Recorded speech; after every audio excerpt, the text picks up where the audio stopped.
When night falls and the world slowly sinks into silence, there are ancient tales that still whisper through the darkness. Legends not merely meant to be told, but to be felt. Tonight, let your mind drift gently into sleep as you listen to the full story of Persephone, the princess taken into the underworld, the one who transformed from a victim into the queen of death, and the living spirit of the eternal cycle of life and decay. This is not just a Greek myth. It is an eternal journey between light and shadow, between love, loss, and rebirth. Each word, each breath of the tale will draw you deeper into the realm of the gods, where the harvest, the earth and the human soul merge into one endless symphony of existence. Now, close your eyes. Let every sound carry you to Eleusis, where Demeter weeps for her daughter, and where Persephone rises from the dark, bearing the gentle reminder that no death is ever forever. There is only the return of spring. This is a lullaby for your soul, beautiful, sorrowful, and immortal.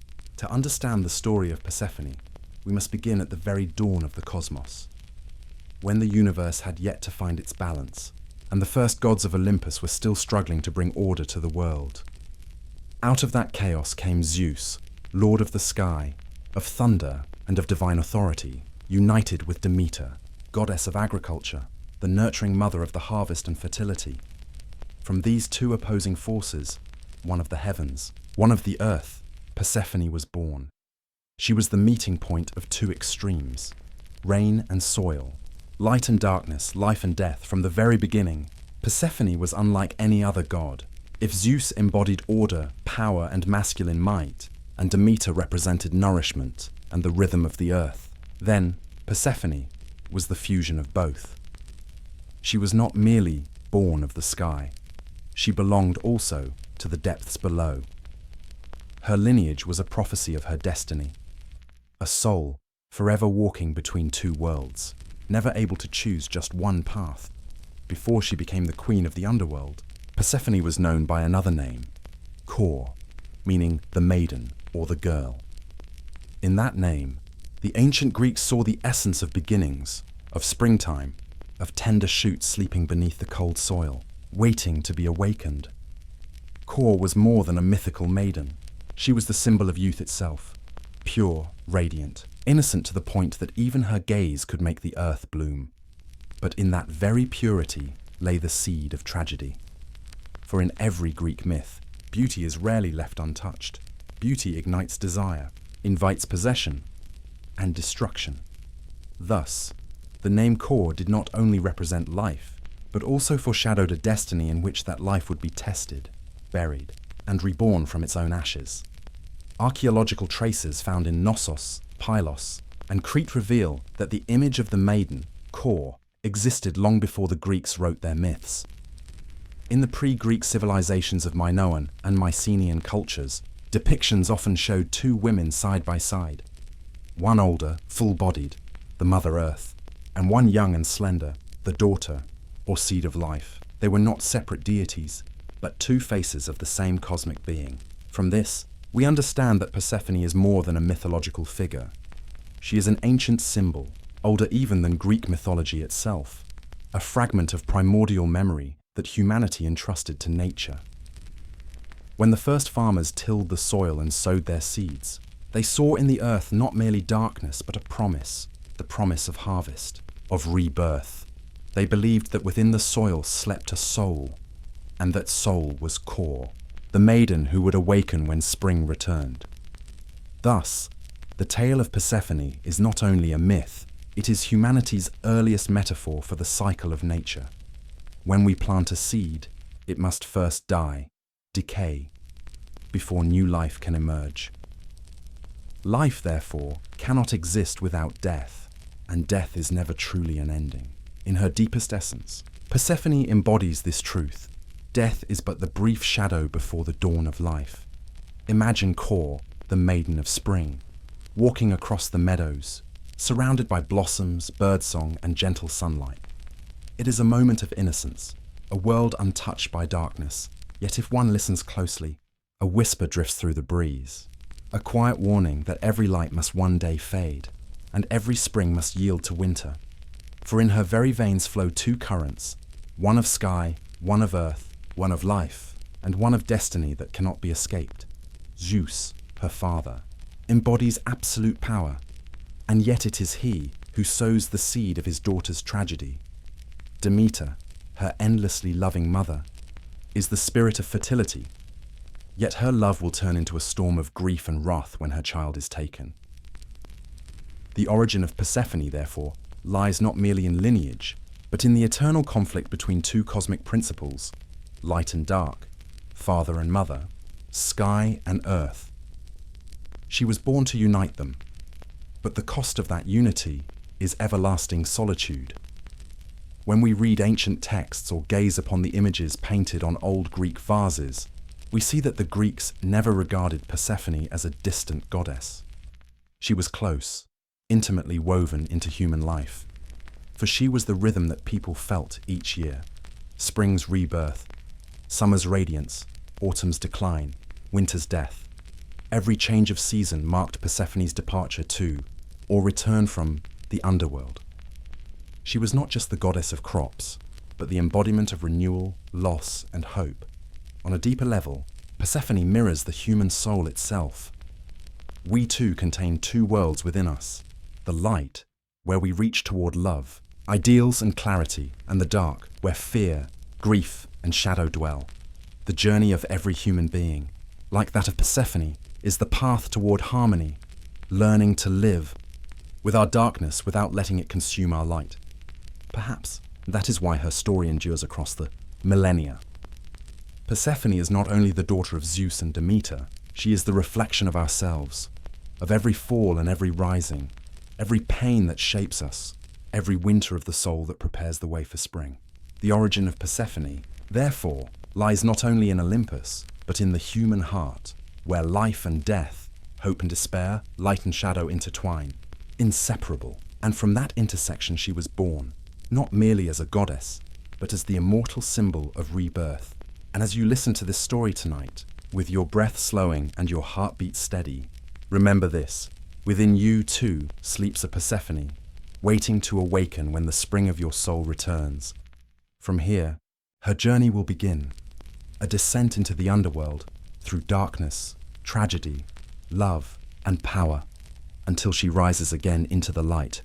But before it all begins, hold on to that first image, the maiden Kor standing in a field of flowers, sunlight flowing through her hair like fire, and the wind carrying the gentle prophecy of Mother Earth. A prophecy that every life must die in order to be born anew. Before there was Olympus, before the gods took on human form, humankind had already bowed in reverence before a power greater than all others, Mother Earth. In the caves of Crete, on the pottery of Pylos, and etched deep into the walls of Mycenae, there appear images of the great Mother Goddess, the one who holds within herself both life and death, who nourishes and destroys, who is both the beginning and the end in the ancient civilizations. Of Minoan and Mycenaean times, long before the name Zeus was ever spoken, people worshipped a sacred pair, the mother and the daughter. It was a divine symbol that Greek mythology would later rebirth as Demeter and Persephone. In small clay figurines, unearthed in Knossos, archaeologists have found depictions of a majestic woman seated with serpents coiling around her arms, and at her feet, a young girl offering an ear of wheat or a pomegranate. These were not mere idols, but messages carved in image, that life springs from the womb of the earth and into the earth. Life must one day return to be reborn. Thus, Persephone is not only a figure of myth, but the heir to thousands of years of primal faith, an echo of humanity's earliest fears and hopes entrusted to nature itself. When the first farmers saw seeds fall into the soil, they did not see death. They saw a miracle, that a seed must decay to create life, that every ending is the condition for a new beginning.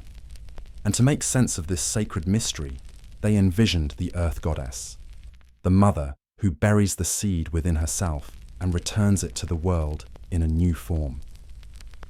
In those ancient times, people had no concept of heaven or hell. They had only the land, the seasons, the rain and sun, the rhythm of life and death. That is why Demeter and Persephone were not two separate deities, as they would later become in Greek myth. but two faces of one being. Demeter was the earth, still, steadfast, nurturing. Persephone was the sprout, tender, rising, reaching toward the sun. One was the mother, one the daughter.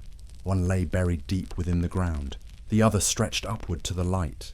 And yet, they could never be parted, just as life cannot exist without death beside it. The echoes from prehistory still murmur like the slow, resonant voice of the earth itself, deep, patient, and unbroken. They tell us that long before the Greeks gave names and forms to their deities, the essence of the Persephone myth already lived, as a ritual, a song, a circular dance between life and death. In ancient ceremonies, people would reenact the scene of Mother Earth swallowing her daughter into the depths, and in the following season, birthing her once more. Year after year, these rituals became the memory of generations, and in time, transformed into myth. Persephone, or core, is memory given form. Her myth is humanity's way of giving a soul to the laws of nature.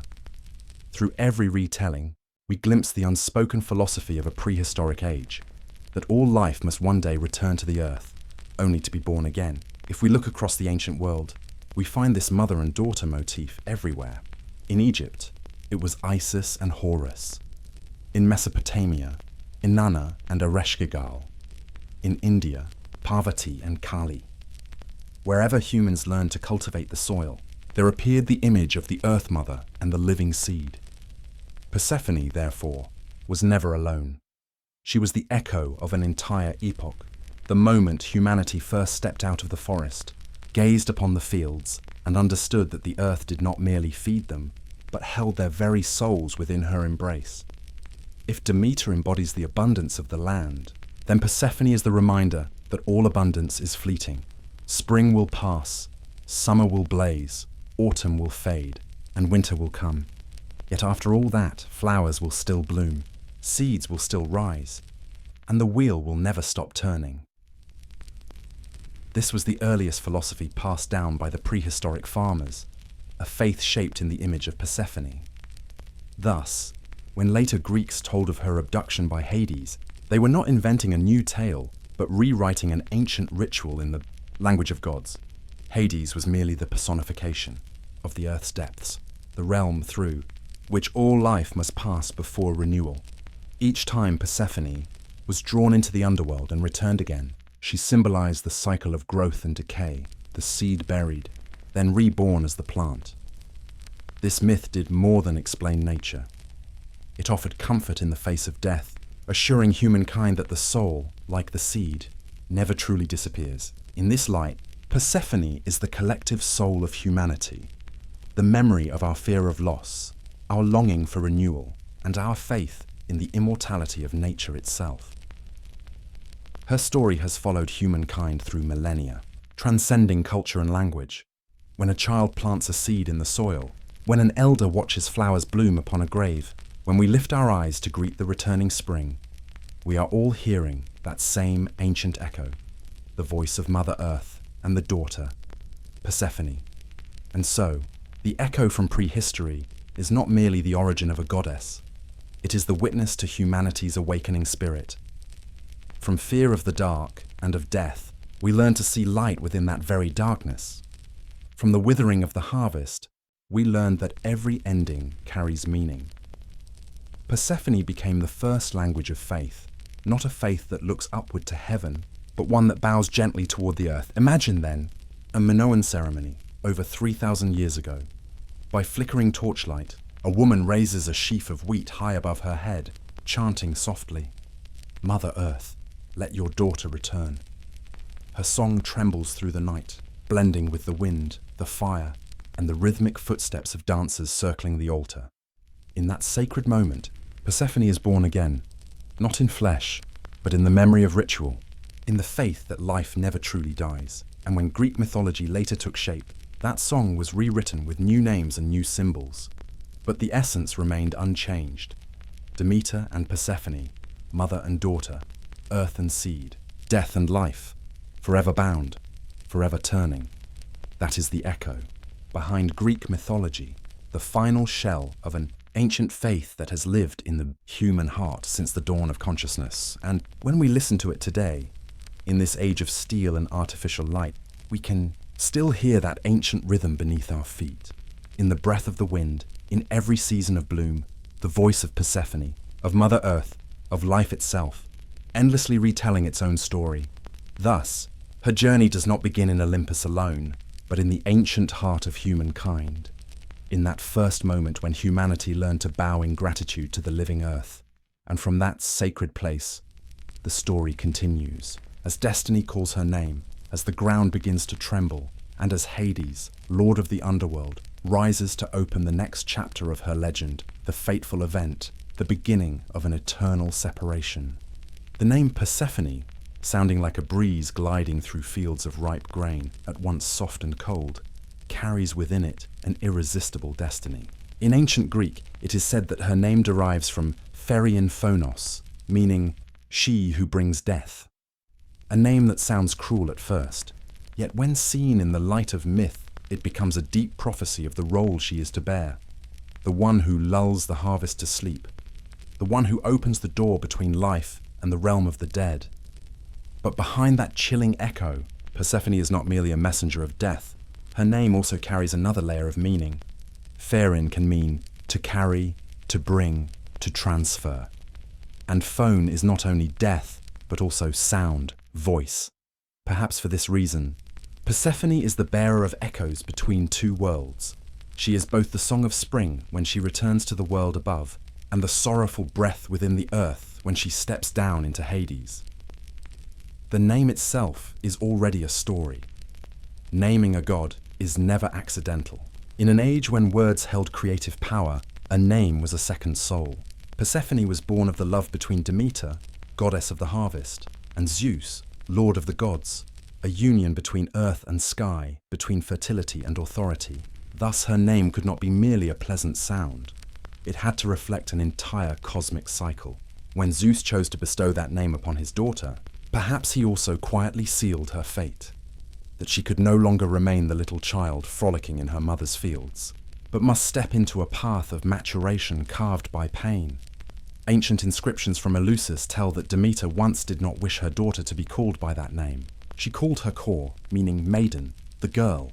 Kor, simple, pure, unformed, unbound.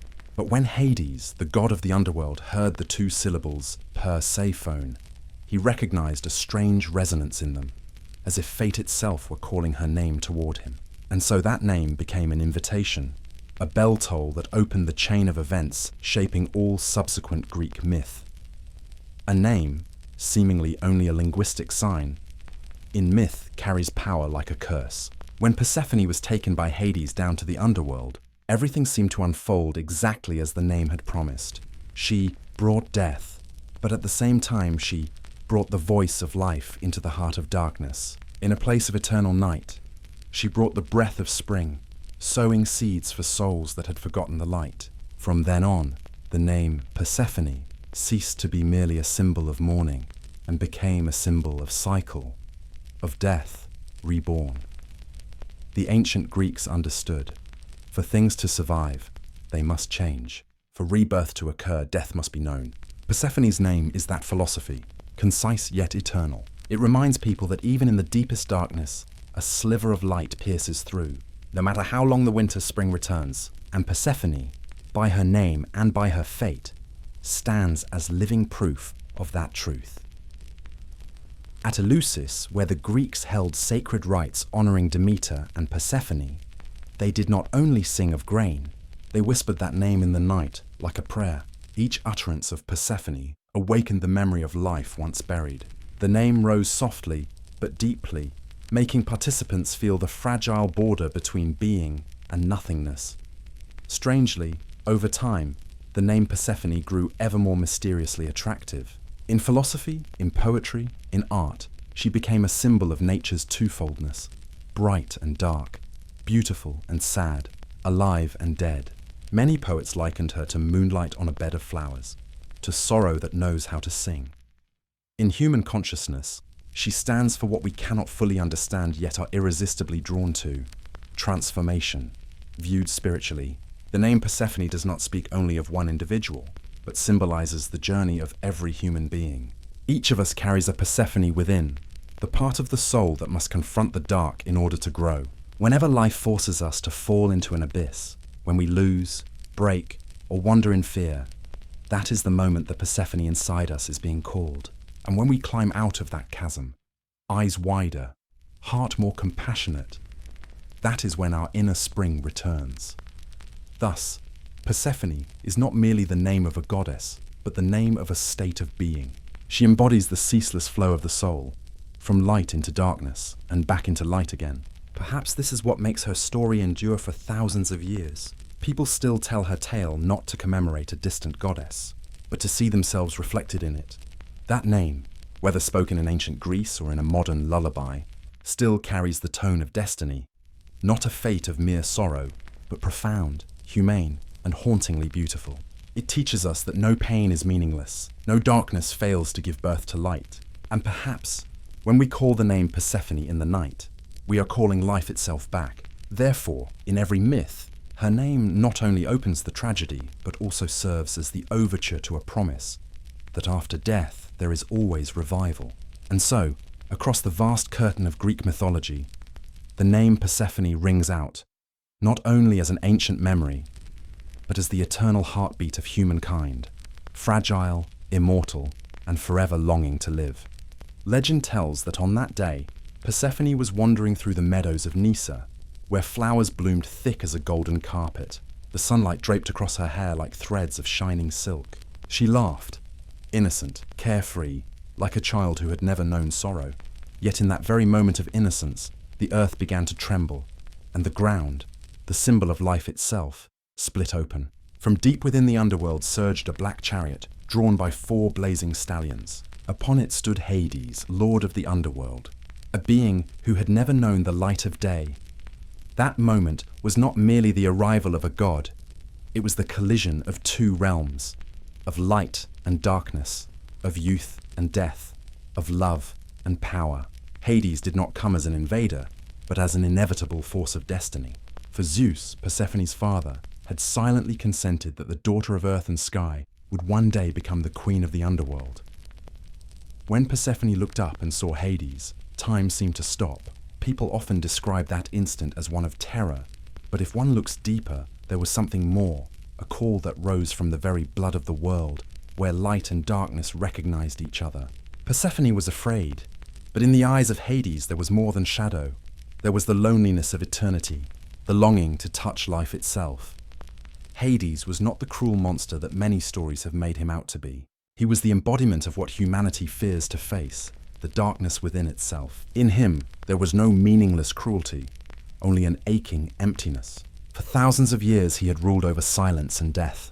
Yet when he beheld Persephone, the single spark of light shining in his endless night, he understood that only she could teach the darkness how to smile. So when the earth opened, and Hades reached out his hand to take Persephone, it was not merely the act of a god claiming possession, it was the choice of fate itself. Persephone was pulled down into the underworld, but in truth, she was being invited into the unseen part of the soul that the living world had never touched. Every cry, every tear shed by Demeter upon the earth was not only the grief of a mother losing her child, it was Mother Nature's lament as she watched her daughter descend into impermanence. Yet from another perspective, this was the moment of transformation. For if Persephone had never been taken, she would have forever remained Core, the innocent maiden, untouched, untested by loss. Only by descending into the underworld could she truly become Persephone, the goddess of both life and death, the one who understood that death was also a part of life. Thus, this story is not merely a tragedy, but a cosmic rite of passage. It reminds us that all light must pass through darkness to know its own radiance. Every soul, no matter how pure, must fall once into the abyss to find its true self. Persephone was taken, but that was also the moment she awoke. From the depths below, Hades led her through gates of obsidian stone, into the realm where souls dwell.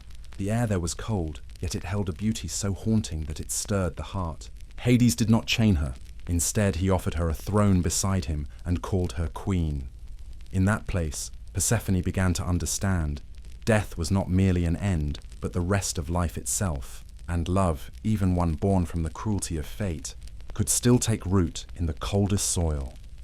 In the dim light of torches beneath the underworld, Persephone saw the souls of those who once lived. They no longer felt pain, only peace. She began to sense the loneliness within Hades, realizing he was not a demon, but a guardian of the universe's balance. From fear, she grew to compassion. From compassion, she found connection. And in that moment, the darkness began to grow a heart. Above the earth, Demeter wandered in despair, searching for her daughter. The grass withered, the fields stopped yielding, and mankind faced famine. The world above began to die, while the world below was warmed by a love it had never known. And at that meeting point between two realms, the greatest law of nature was born, the cycle of the seasons. Seeing this imbalance, Zeus was forced to intervene. He sent Hermes, the messenger of the gods, down to the underworld to negotiate. Hades agreed to let Persephone return to the surface, but on one condition. She must eat a single red pomegranate seed before she left. Whoever eats the food of the underworld must forever carry a part of it within them. Persephone, innocent yet not unaware, ate the seed, an act that was both a binding and an acceptance. From then on, each year Persephone would return to the earth for half of the year. When she rose, Demeter rejoiced, the land flourished, and spring and summer began. Then, when she went back to Hades, the world grew barren again, and autumn and winter followed. And so, the changing of the seasons became the rhythm of maternal love and divine union, a living symbol of the harmony between life and death. That moment when Hades appeared, therefore, was not a sin, but a sacred turning point of the cosmos. It was the beginning of motion, of fertility, of human understanding of cycles. For if Persephone had never been taken, mankind would never have understood the meaning of winter, that even when everything withers, it is only a promise of another spring. In the darkness of Hades, Persephone found her own essence. In Demeter's sorrow, humanity found the law of nature, and in Zeus's silence the universe found balance. That event, seemingly tragic, was in truth the dawn of harmony within all existence. Therefore, when we tell this story, we are not merely speaking of a princess stolen away or a grieving mother. We are speaking of the moment when light and darkness touched, giving birth to life, to time, and to the idea of the soul. And in all of it, Hades appeared not to end, but to begin. Legend tells that on that day, Demeter, goddess of the harvest, nurturer of all life upon the earth, suddenly heard a cry that pierced the very fabric of her being. It was the voice of her own blood. Persephone's scream echoed up from the depths of the underworld, faint, trembling, yet filled with anguish, as though it tore through both sky and soul. In that moment, Demeter understood. Her daughter had been taken, and from that pain, a divine storm was born. Not a tempest of rain or wind, but the wrath of Mother Earth herself. She cast away every symbol of her divinity. The golden crowns woven of wheat fell from her head. Her sunlit robes were torn apart. Demeter descended from Olympus, abandoning her throne and title, choosing instead to walk the world as a mortal mother, alone, desperate, and furious. In the guise of an old woman, she wandered across the lands of men, calling her daughter's name over empty fields. For 9 days and 9 nights, she neither ate nor slept, spoke to no one, bathed not once. She lived only by tears and sorrow. Demeter's grief was not merely the anguish of a mother, but the agony of nature itself, torn from the life it had given birth to.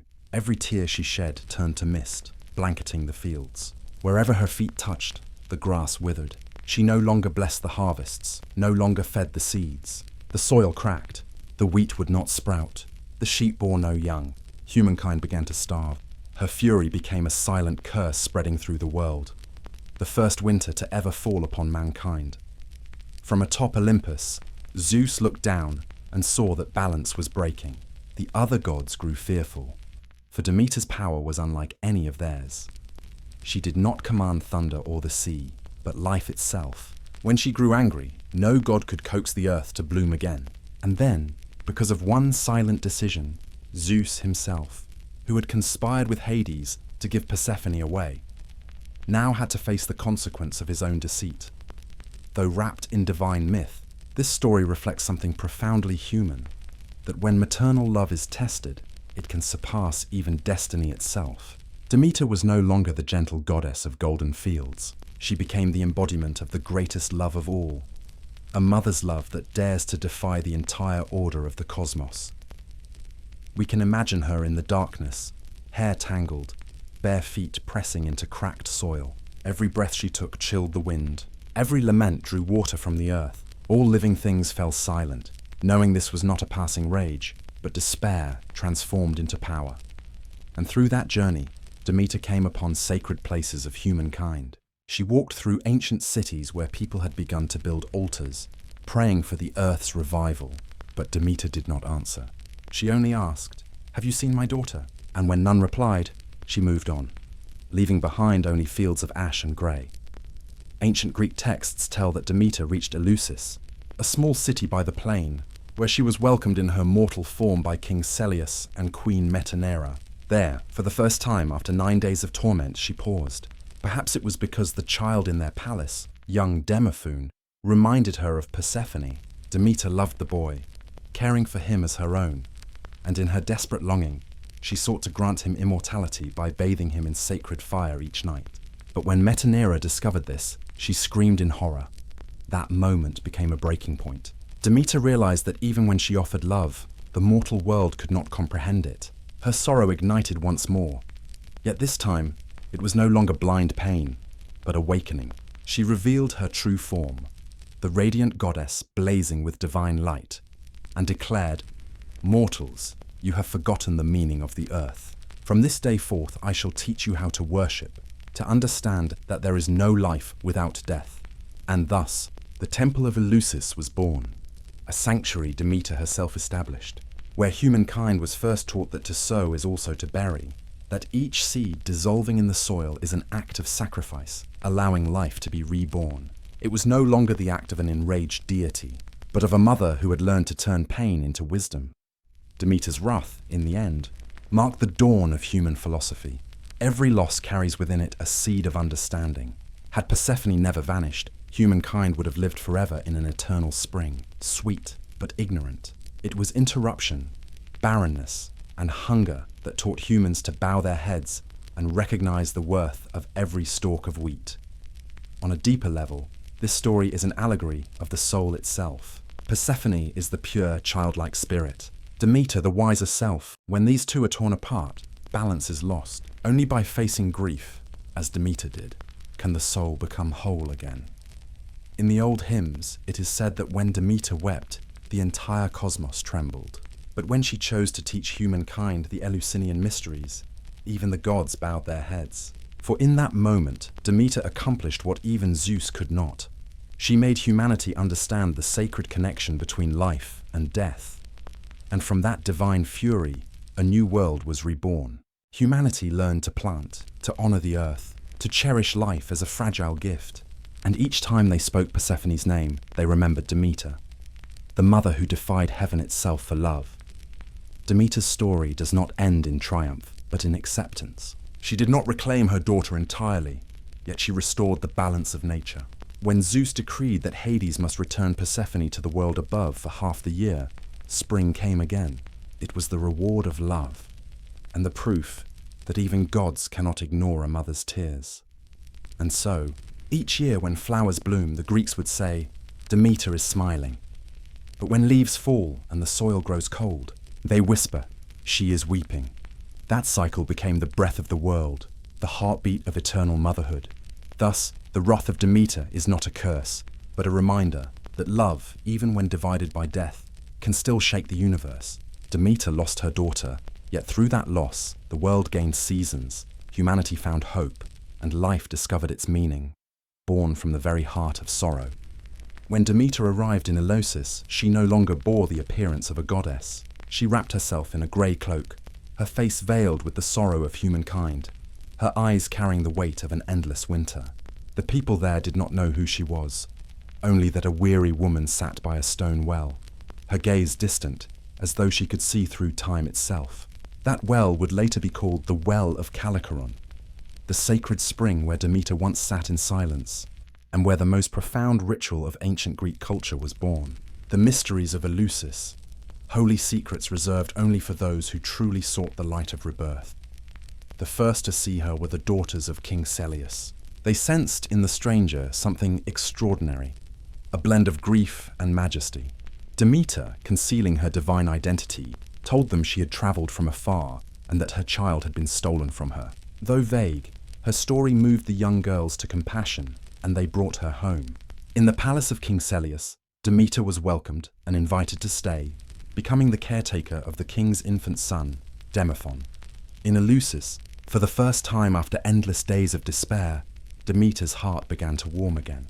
She cherished Demephon as her own, tending to him with infinite tenderness. As if to fill the void Persephone had left behind, each night, when all were asleep, Demeter secretly performed a strange ritual. She placed Demephon into a sacred fire to cleanse him of mortal limitation, hoping he might become immortal. Deep within, Demeter longed to create a being who could transcend the boundaries of death, the very hope she herself had lost. Yet one fateful night, Queen Metanera discovered the ritual. Seeing her child within the flames, she screamed in terror. That cry shattered the spell. Demeter was forced to stop, revealing her true form, divine light flooding the small chamber. The people of Eleusis fell to their knees, trembling before the revelation of the earth goddess. But Demeter did not condemn them. She understood that humankind was not yet ready to touch the mystery of eternity. She only smiled sadly and told them to build her a temple, a place where she could dwell, pray, and continue her endless vigil for Persephone. That temple became the sanctuary of Eleusis, the very soul of the city. When it was completed, Demeter entered its halls, the doors closed behind her, and she sat alone in stillness. There she refused all pleas from the gods. No grass sprouted, no grain ripened. Mother Earth had fallen silent, and for the first time, both gods and mortals trembled before her silence. Within that silence, Eleusis became the meeting point between the mortal and the divine. It was here that humankind began to understand that life and death are not separate worlds, but two halves of the same circle. The Eleusinian mysteries, born from this truth, came to honor the journey of Demeter and Persephone, not merely as a tale of mother and daughter, but as a symbol of the soul's transformation, the cycle of the seasons, and the belief that within every loss lies a seed awaiting rebirth. To the ancient Greeks, Eleusis was a gateway to eternity. In the secret rites, initiates had to undergo trials symbolizing death, only to emerge reborn in the light of Persephone's return. None were allowed to reveal what they had seen, yet it was said that after completing the mysteries, all fear of death vanished, replaced by a profound serenity. Demeter bestowed upon Eleusis an incomparable gift, the meaning of sorrow. She taught humankind that loss is not a punishment, but an invitation to grow, to perceive the essence of existence. It was at Eleusis that Demeter, the goddess of the earth, sowed not only the seeds of harvest, but also those of faith, knowledge, and awakening within the human soul. If in the earlier parts we saw Persephone as the symbol of innocence, and Hades as the inevitable shadow, then Eleusis was the place where light and darkness became one. There, Demeter was no longer the grieving goddess, but a mother who had learned to accept the natural rhythm of creation, that there can be no spring without winter, no return without departure. The story of Eleusis is not merely about a city. It is a reminder that each of us carries an Eleusis within, a sacred place where we rediscover ourselves after loss, where pain transforms into wisdom. And perhaps, in that moment when Demeter sat within her temple, eyes lifted toward the grey sky, she understood something profound, that love never truly dies. It only changes form, hiding itself in the seasons, in the whispering wind across the fields, in the pulse of the earth beneath our feet. When Zeus looked down upon the mortal realm and saw all living things fading away, he knew that the balance had been broken. Without Demeter, there would be no life. Without Persephone, Demeter would remain forever veiled in mourning, and it was from Eleusis, the birthplace of faith, that a resolution began to take shape, one that would end the tragedy and open a new chapter for both gods and men.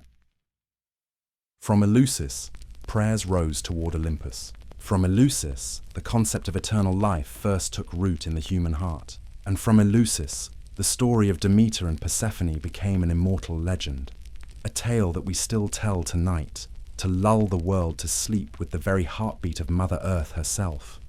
In the eternal darkness of Hades' realm, Persephone lived between two states, both prisoner and queen. Days drifted by, yet time there had no meaning.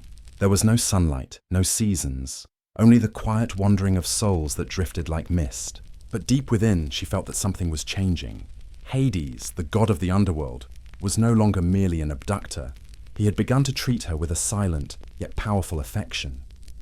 Persephone could not help but notice his gaze each time she passed by, an expression at once commanding and tender, like a lonely flame burning in the endless night. Though her heart still ached with longing for her mother and the light, an invisible thread seemed to form between them, a bond of empathy, a shared sorrow born from the chains of cosmic law. When Hermes, the messenger of the gods, was sent by Zeus to bring her back, Persephone trembled with indescribable joy. The gate to the surface seemed to open before her eyes. She would return to her mother, see the sunlight again, hear the wind, the rustling leaves, the sound of waves. But in that fleeting moment, Hades, the one who had loved her in silence, understood that he was about to lose the most precious thing in his existence. Hades did not cry, nor did he beg. Instead, he approached Persephone, holding in his hand a pomegranate, red as blood, glowing in the darkness of his realm. His voice, low and deep as the earth itself, whispered, "Before you go, taste one seed of this fruit. It is my final gift to you, the sweetness of love and the bitterness of destiny." Persephone hesitated. She looked at Hades, the one who had once been her captor, but now stood before her with the most sorrowful gaze she had ever seen. Within her rose a tide of emotions, pity, understanding, and a faint attachment she could not explain. Then, in a fragile, fleeting moment, she lifted the fruit to her lips and bit gently. 6 pomegranate seeds, crimson as the heart's blood, melted upon her tongue. No one knows why Persephone did it. Perhaps she was enchanted by Hades' power. Perhaps she sensed the boundless loneliness within him. Or perhaps in that single moment, she grasped a deeper truth. That love, even when born in darkness, is still a form of light. Yet that small act became her eternal sentence. According to the sacred laws of the cosmos, whoever tasted the food of the underworld must forever belong to it. When Hermes brought Persephone back to the surface, Demeter wept in her arms, holding her as if letting go would make the world collapse once more. The earth blossomed. The fields grew green again, and light returned brighter than ever before. But their joy did not last long.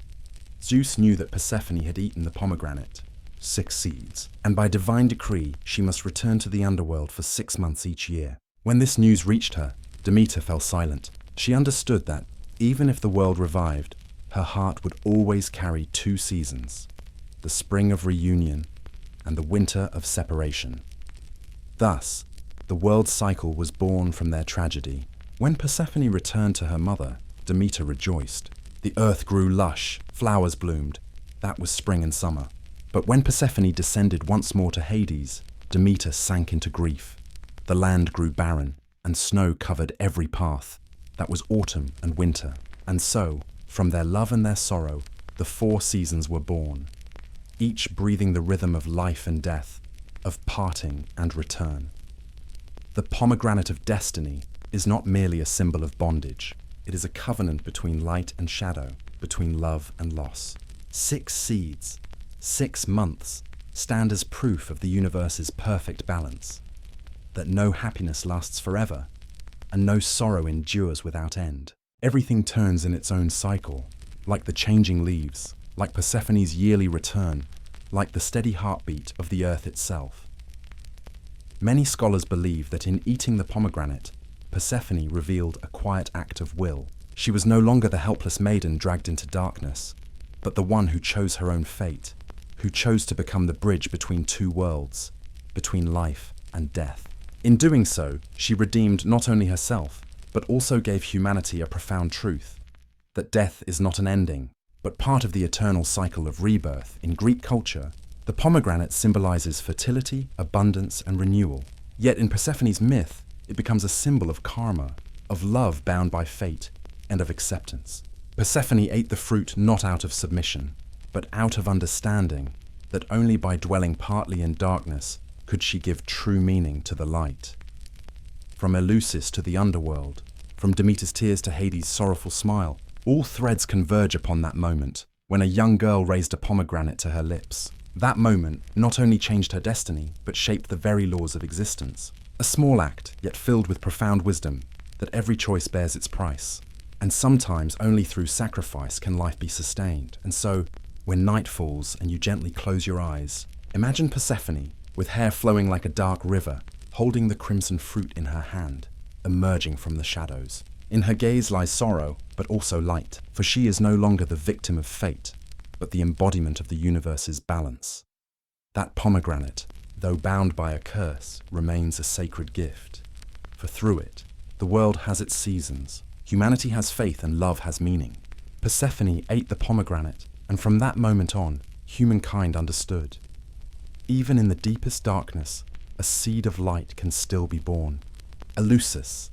That name echoes like a voice from the ancient past, drifting through the mist of time, among souls longing for enlightenment. After Persephone returned to Demeter, this place became more than the first land where wheat sprouted. It became the cradle of humanity's faith in rebirth. The Greeks believed that it was Demeter herself who bestowed upon humankind a sacred knowledge, that life does not end in death, but merely hides itself in the shadows, waiting to be awakened by love and faith.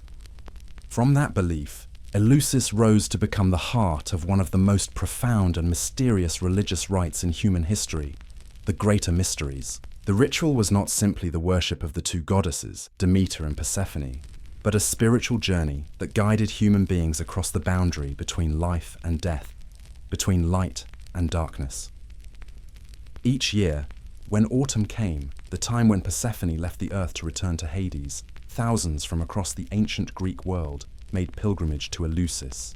They were not blind devotees, but seekers of truth, souls yearning to understand the essence of existence. It is said that throughout the 9 days of the mysteries, the initiates fasted, purified themselves, and renounced desire and greed in preparation for their passage into the sacred realm. They began their procession from Athens, following the ancient road known as the Sacred Way, passing temples, springs, and fields of grain, symbols of the soul's journey from the world of the living to the land of the dead. When night fell, the torches in their hands illuminated the path like a river of stars, a stream of light guiding souls through the darkness of ignorance.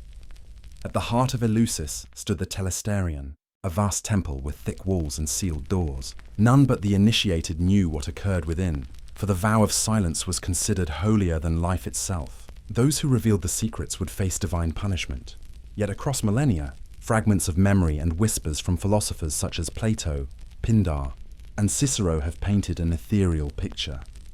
In the depths of night, when the torches flared bright, the participants witnessed an epiphany, a reenactment of the tragedy and miracle of Persephone.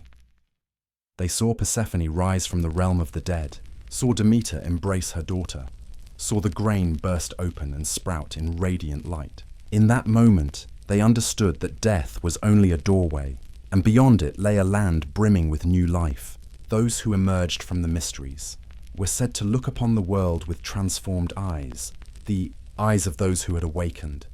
The ancient Greek philosophers believed that the Eleusinian mysteries were not mere religion, but a supreme spiritual experience, an awakening to the essence of being, where life and death were one. Plato wrote that those initiated at Eleusis no longer feared death, for they had seen their own souls from beyond the abyss. What made Eleusis truly extraordinary was not its secrecy, but its humanity. In a world where gods ruled through fear and power, this rite taught faith, hope, and harmony with nature. Demeter, the goddess of the earth, did not promise immortality. She taught instead that, like the seed, the soul must be buried before it can be reborn. Amid the sacred music and drifting incense, the ancient Greeks found solace. They no longer saw death as an endless void, but as a homecoming, a return to Demeter, to Persephone, to the divine rhythm of nature. When the ritual ended, they believed their souls had been purified, their fears washed away, allowing them to live the rest of their days in peace. What is remarkable is that, even after thousands of years, the spirit of Eleusis still echoes through later religions and philosophies. The image of the soul crossing darkness to reach the light, the journey of rebirth after death, all of these are the legacy of the mysteries, It became a symbol of enlightenment, of humanity's awakening to the truth that life exists not only in the body, but in the eternal soul. Looking back, Eleusis was not merely the site of a sacred ritual, it was the spiritual heart of Greek civilization. There, humans did not simply pray to the gods, they conversed with them, in firelight, in song, in the quiet beating of their own hearts. They crossed the threshold between the material and the divine, between reality and myth. And when they stepped out of the temple, they carried with them a simple yet profound truth. Death is not the end, but a pause in the long music of life. Thus, to speak of Eleusis is not merely to recall an ancient rite, but to tell the story of humanity's journey, from fear to understanding, from ignorance to awakening. Persephone and Demeter are no longer distant deities. They are reflections of ourselves, capable of love, of loss, and of faith in return. In the dim glow of Eleusis' torches, every soul that once partook in the mysteries could feel the breath of the cosmos, where life and death are not opposites, but two faces of the same eternal cycle. And perhaps that is the timeless message Demeter sought to gift to humankind. Believe in life, even as you walk through the shadows, for in the end, just like Persephone, we too shall return, carrying the light within our hearts, no matter how many winters our souls have wandered through. And then, as the Eleusinian rites slowly faded, when the incense dissolved into the night breeze, the pilgrims departed with tearful eyes and hearts made lighter.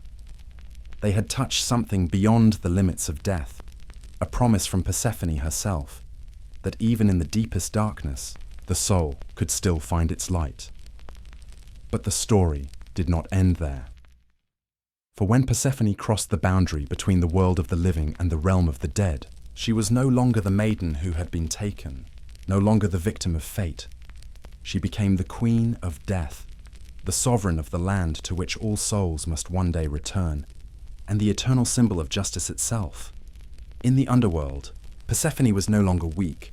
She sat upon a throne of obsidian beside Hades, her calm eyes gazing into the endless void, the place where wandering souls awaited their final judgment. Her story was no longer one of sorrow or love alone, but of transformation, from a pure maiden of spring into an emblem of balance and divine fairness. Persephone became the living truth of an eternal law. No light can exist without shadow, and no life can truly endure without death beside it. As queen, she ruled not with fear, but with understanding. She knew that every soul carried within it a story, a wound, a memory not yet released. To her, those souls were not sinners, but travelers, walking the necessary path of finding themselves again. Under her reign, the underworld was not merely a place of punishment, but one of purification. There, every error was reflected upon, every wound was healed, and every soul at last was allowed to return to peace. Yet compassion did not mean weakness. Though she carried love and empathy in her heart, Persephone remained a goddess of absolute justice. She judged without bias, without emotion, for she understood that in the order of the cosmos, everything must be balanced. Those who sow pain must taste pain. Those who suffer unjustly will have their light restored. In the deepest reaches of darkness, she was the guiding torch, not burning like the thunderous flame of Zeus, but glowing softly, steadily, leading lost souls back toward truth. The ancient Greeks believed that Persephone did not only rule over death, but also guarded the natural law of life itself. Each time she left the underworld to reunite with Demeter, spring would awaken. When she returned to Hades, the earth would fall into slumber. Her going and returning was more than a cycle. It was the sentence of time. Everything begins and ends, is born and perishes, yet within every loss lies the seed of renewal. On the level of symbolism, Persephone embodies the supreme feminine power in Greek mythology, a power born not of muscle or weapon, but of wisdom, endurance, and empathy. While the male gods waged wars and ruled through lightning and might, Persephone reigned through the silence of eternity. That silence became the voice of the deepest truths, the fear of death, the yearning for redemption, and the faith that the human soul never truly disappears. If Hades represents the unavoidable shadow of the cosmos, then Persephone is the heartbeat within that shadow. She gave death a gentler face, not as an ending, but as the threshold of new beginnings. Each time she returned to the world above, grass and flowers burst forth. Life awoke. Each time she departed, the earth fell quiet, as though taking a slow breath before the next cycle began. Through her rhythm, the ancients came to understand that the universe was not cruel, but rather a sacred dance of birth and decay, where death is but a low note in the eternal symphony of life. Yet, what made Persephone truly extraordinary was not her power or her crown, but her reflection of the human soul, half light, half shadow. Who among us has not descended into our own underworlds, those seasons of grief, pain, and despair? And like Persephone, we must learn to rise, to rule our own darkness with courage and compassion. Her story, therefore, is more than mythology. It is the metaphor of the soul's growth. Only by accepting our shadows can we ever live in wholeness. From a spiritual view, Persephone represents the soul after enlightenment. She was once a victim, then became a redeemer. Once bound, she chose to reign. In the stillness of the underworld, she teaches humanity that salvation does not come from without, but from within, from the part of the soul that learns to forgive itself. And perhaps that is why the Greeks revered Persephone as the goddess of eternal justice. Her justice was not merely punishment or verdict, but the final harmony between cause and effect, between shadow and light, between life and death. It was not loud, not cold, but deep and compassionate, like a law no one can escape, yet no one is ever abandoned by. When the night closes in and the torches of Eleusis fade away, it is said that one can still hear Persephone's whisper carried upon the wind. Do not fear the dark, for within it you shall find the light. That was not merely the voice of a goddess. It was a lullaby for all humankind, a reminder that justice, love, and life forever endure, even in the most despairing moments. Persephone, the queen of death, yet also the one who keeps life forever alive. When Persephone's whisper faded into the wind, it seemed as though the story had come to an end. Yet in truth, it was only the beginning of a deeper understanding. For what Persephone left behind for humankind was not merely a tale of love and loss, but an eternal symbol of harmony between life and death, light and shadow, destruction and rebirth.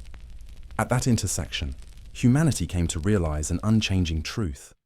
Life and death are not enemies in opposition, but two faces of the same essence, coexisting, supporting, and completing one another. In that sacred moment when Persephone rose from the darkness, holding the crimson pomegranate in her hand, she did more than bring spring back to the mortal world. She carried within her a philosophy of balance, that every beginning is born from an ending, and every ending conceals the seed of life anew. It is this truth that lifts her story beyond the realm of myth, turning it into a grand metaphor for existence itself. The ancient world once trembled before death, yet Persephone, with her beauty half light, half darkness, made death gentler, easier to understand. She taught humankind to accept the fragility of life, not through fear, but through gratitude. For only when one faces death can one truly cherish each fleeting moment of being, every breath, every sunrise. In this way, Persephone transformed death from a final stop into a rhythm within the eternal song of the cosmos. Her story, told through thousands of years, has become a red thread connecting religion, philosophy, and spirit. The Greeks not only honored Persephone in the Eleusinian mysteries, but saw in her the symbol of inner illumination, the journey through darkness to rediscover the light within. In every faith, echoes of her truth appear. Death as the gate to rebirth, suffering as the key to awakening, and Persephone, walking between two worlds, became the bridge between gods and mortals, the earthly and the divine, ignorance and enlightenment. Seen through the eyes of a storyteller, Persephone is the convergence of the most beautiful contradictions. She is the daughter of spring and the bride of death, the sign of beginnings and the witness of endings, the victim of fate and the master of her own destiny. Among all the gods, none embodies the perfect union of opposites as she does, and for that reason, Her image endures in the heart of humankind. A reminder that we are only whole when we accept both the light and the darkness within ourselves.